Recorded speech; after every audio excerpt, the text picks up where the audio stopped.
Hey everyone, it is Jat here with Jat's Stats, and today I'm going to be talking about Cloud9 and the split that was. So coming into the split, there was a ton of hype around this team. They closed out 2015 well with the trip to Worlds, and then they added the 2015 Summer Split MVP to their roster with Rush. And I think it's fair to say they delivered on a lot of that hype. So let's dive into the stats and see how they did. As you can see, Cloud9 sits at 12-6 as an overall record and has been relatively consistent throughout the split with the 6-3 mark in each half. Additionally, they have the best record versus playoff teams of anyone in the quarterfinals, and they took care of business against the bottom of the league.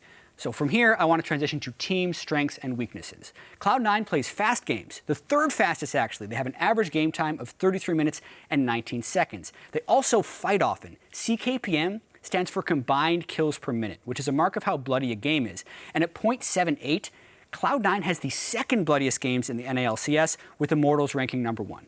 Cloud9 also has an extremely strong early game, averaging a plus 1,371 gold lead by the 15-minute mark, enough for second best in the league. And on top of maintaining a strong average gold lead, they also control early dragons well, which is impressive because first dragon is often an early game sacrifice, so they're having their cake and eating it too. That's not to say Cloud9 is perfect though. They play fast, but reckless. They have the lowest wards per minute, as well as the lowest wards killed per minute in all of the NALCS. And I think that really speaks to their fast and reckless style. But now let's look at some player stats. Jensen finally lived up to the hype this year and finished second place in MVP voting.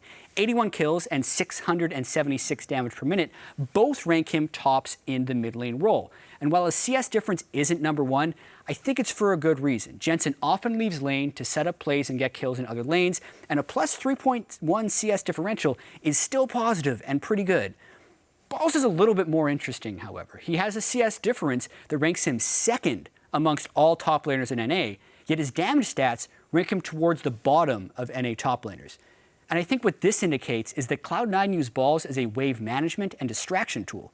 He's usually ahead early game and is often drawing attention to his lane, while the rest of his team is fighting, which explains some of these stats.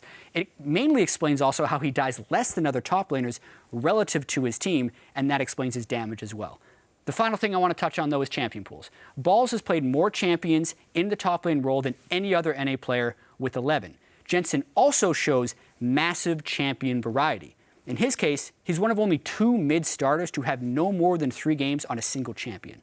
Hai also deserves mention because his 9 Morgana games have led to 9 victories, but he also ties Adrian for smallest support champion pool amongst starters with 4.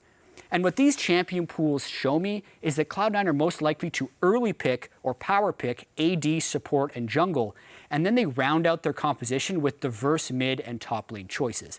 It's not a new champ select strategy by any means to counterpick your solo lanes, but Cloud9 has committed fairly heavily to that champ select style this whole split, and it's paid off quite well.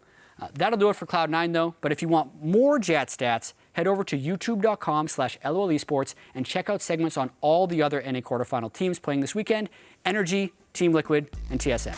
See you there.